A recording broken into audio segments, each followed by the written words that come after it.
We were exploring some deployment ideas the other day, talking about wargaming tactics, and I've been pushing these up to my wargaming tactics playlist here on the channel.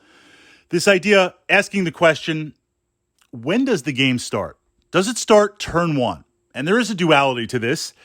The game starts with deployment.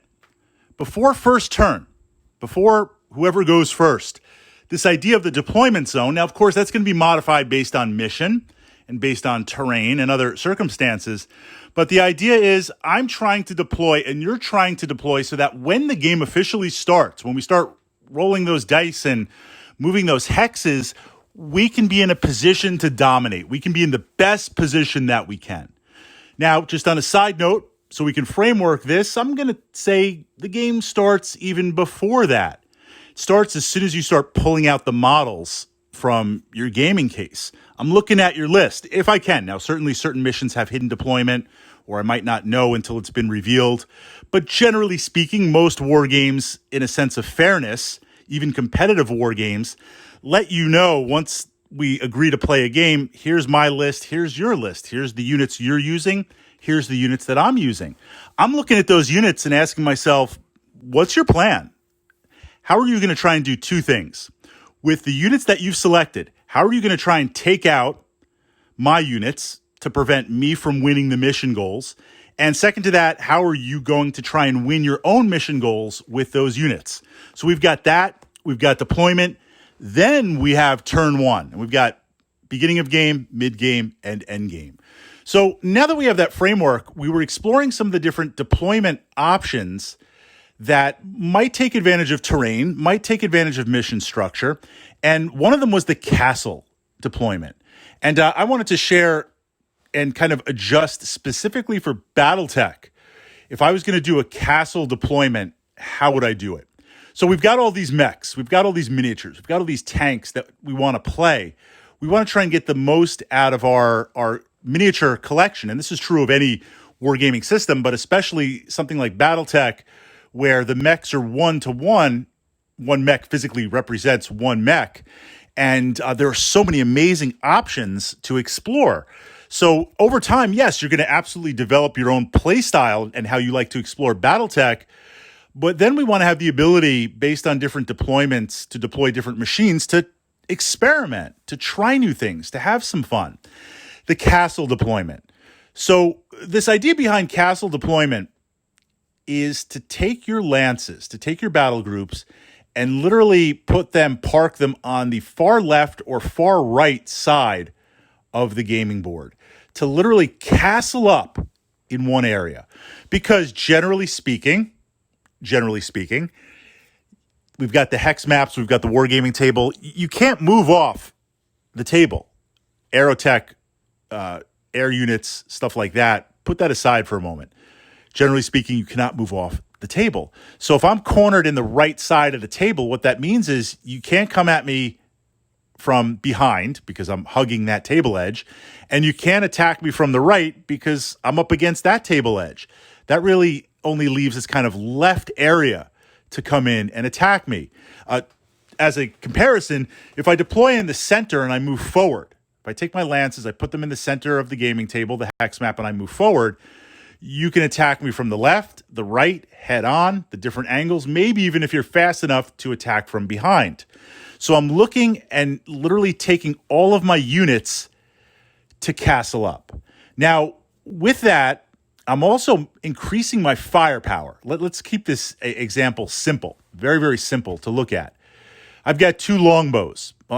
Fritz always plays multiple longbows. So right away, two longbows, we need more longbows or archers or LRM carriers. But keeping it simple, I take two longbows. I put one on the left side of the table, hex map, deployment zone. I put one on the right side. Now, what this means is I can only realistically shoot at one target with each. Let's say you have a mech that you're advancing up on the right side. Only one longbow is going to be able to tag you. So I've got two LRM-20s, the two 5-packs I'm going to try and shoot.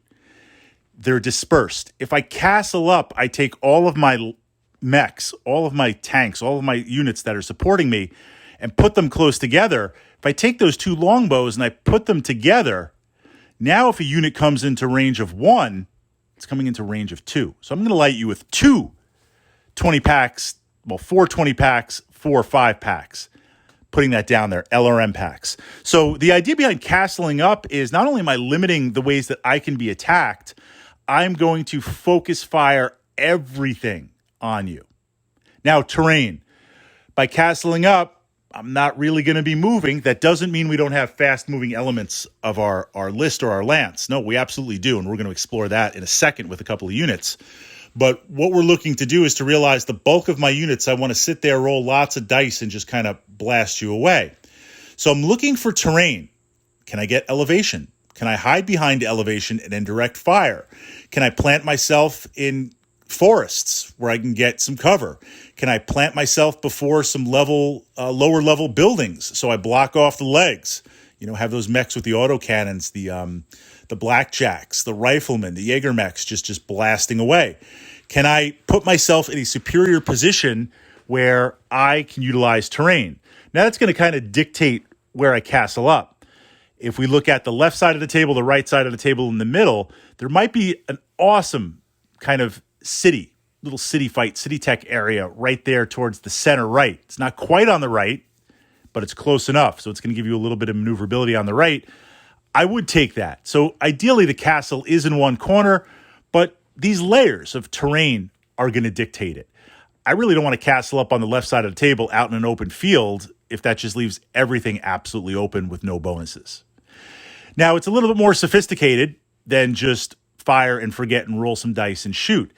And with a castle type list, yes, I do want long range firepower, but I want a mix of medium range and I want short range firepower.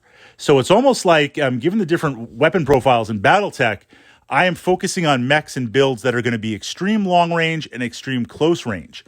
Because once you crack the castle, once the gates fall, there is nowhere to go. What I mean by that is if I castle up on the right corner of my hex map, and I've got, it's kind of the old school hex map, right? I've got a little bit of terrain elevation. I've got some rubble. I've got some light forest. I've got a nice little fire base down there on the right side corner. Perfect. When you advance, yeah, I'm going to punish you on the way in, but you are going to close. You are going to get close. I'm not going to be able to completely stop and stall you, although we're going to explore some ways to do that in a moment. But the idea is if you break through my castle and you get to that area, I've got nowhere to run. My back is literally up against the wall. I never retreat. Fritz never retreats. It's a strategic redeploy, but I've got nowhere to redeploy. So I want to have long-range stuff to punish you, but I want to have medium lasers. I want to have small lasers. I want to have short-range missile packs, 4s and 6s. I want to be ready. I want to have a pair of a Banshee or two to brawl with you. I want to have that because you're going to get through.